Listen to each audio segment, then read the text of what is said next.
Okay, so I was doing these weekly, like recording each week and then putting together in like 6-week blocks, but somebody on my last trimester update video said that it was a bit boring, so I'm going to try and get through this one as quickly as possible so that I don't bore anyone else. Okay, so I am 26 plus 6, so I'm coming to the end of the second trimester tomorrow, which is good. It's coming along nicely. The tiredness that has kicked in the last couple of weeks has been like next level. Now, some of it is because I've been put on some new medication or some additional medication for my nausea, which is like an antihistamine I take at night time.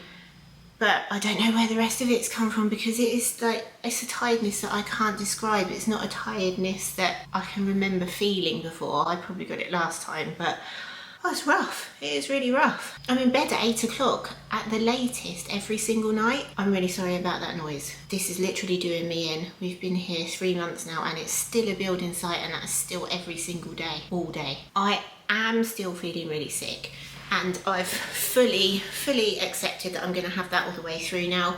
I'm not physically sick. The cyclizine that I'm taking is keeping that under control, but the nausea has been bad, so they put me on this, I think it's Phenergan or something, I don't know how you pronounce it, which is the antihistamine. I take that at night and it keeps the nausea a bit more under control. It's still there. I think it's always going to be there until I give birth, but that has made it feel a bit better. I've started to get a little bit of pelvic pain again. It's nothing too major, but it's making walking feel a bit more uncomfortable than it already has been because of my prolapse.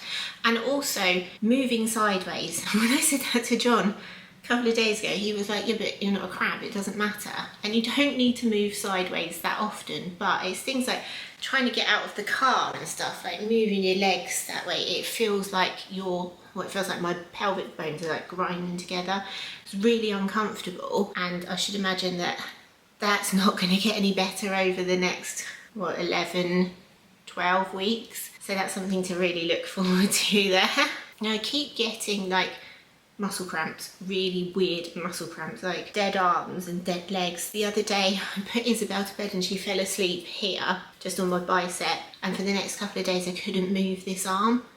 I was like, I've literally did nothing. I wasn't rocking her or anything. She was just literally asleep in here, and that was uncomfortable. I keep getting it in my legs as well.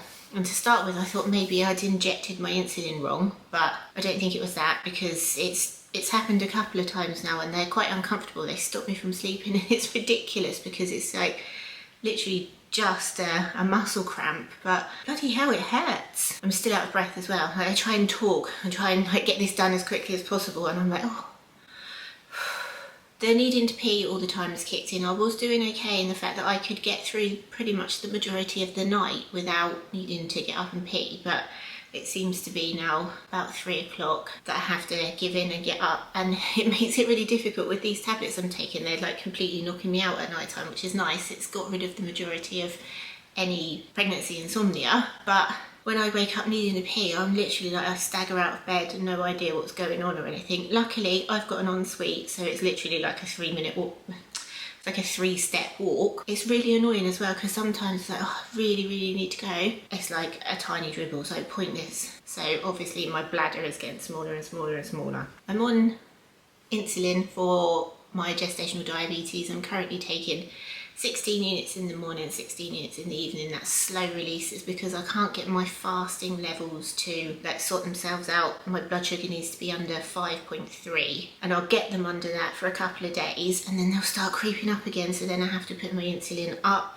by 2 units, and then it's all under control, and then it keeps going, it goes up. So I'm not sure where that's going to like stop. It looks like I'm gonna keep going, adding extra insulin on throughout the whole pregnancy, because gestational diabetes is progressive. The further you get on in your pregnancy, the more insulin resistance you have. So it's going to be interesting to see where that ends up. Oh, and with the pelvic pain, I'm struggling to turn over in bed as well. It's not too bad at the moment. I can do it. It doesn't hurt too much, but it just feels like this area of my body weighs an absolute ton and I need a crane to turn it over. I've got swollen gums. I've had swollen gums for a couple of months now, but now I'm like, I have to clean my teeth so gently because they're just like so full of blood. It's ridiculous. They don't hurt, like they don't hurt at all, but they're just so swollen and sensitive, and even things like biting into an apple sometimes makes them bleed. So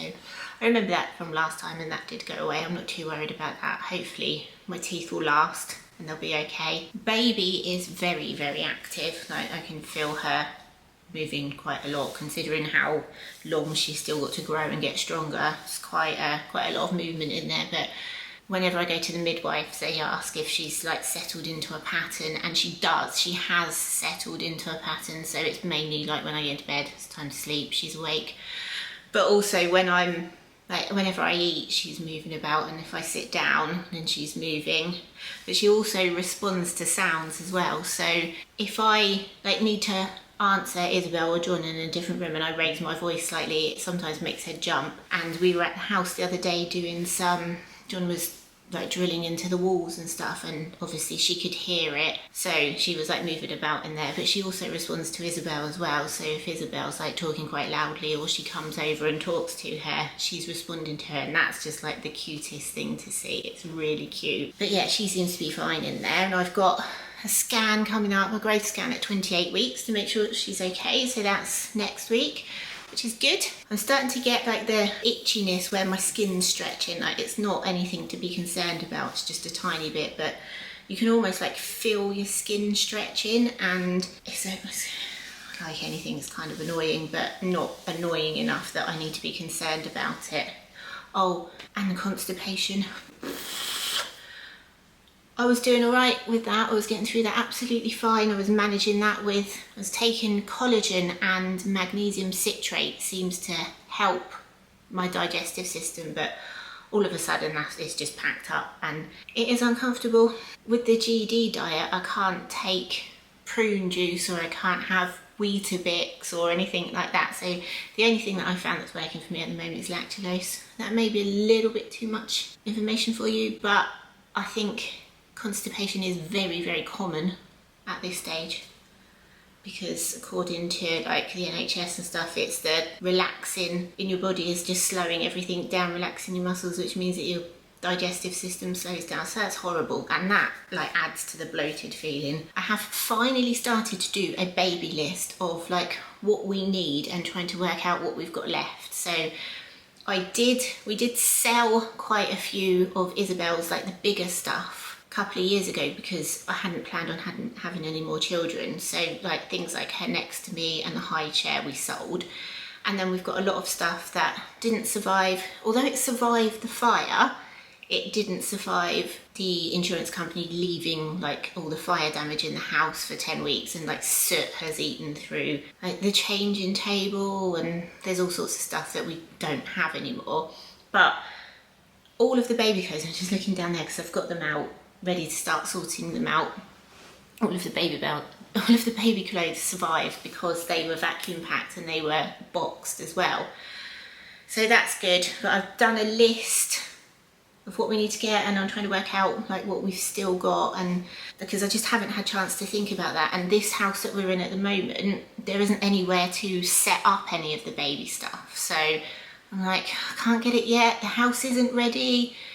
We don't know if the house is going to be ready before the baby gets here. It's all really confusing, but yeah, there we go. I said I was just going to try and make this quick. I haven't, as usual. I've rambled on. But that is the end of the second trimester for me. Going into the third trimester, and I'll let you know how I get on. Thanks for watching, guys. Bye.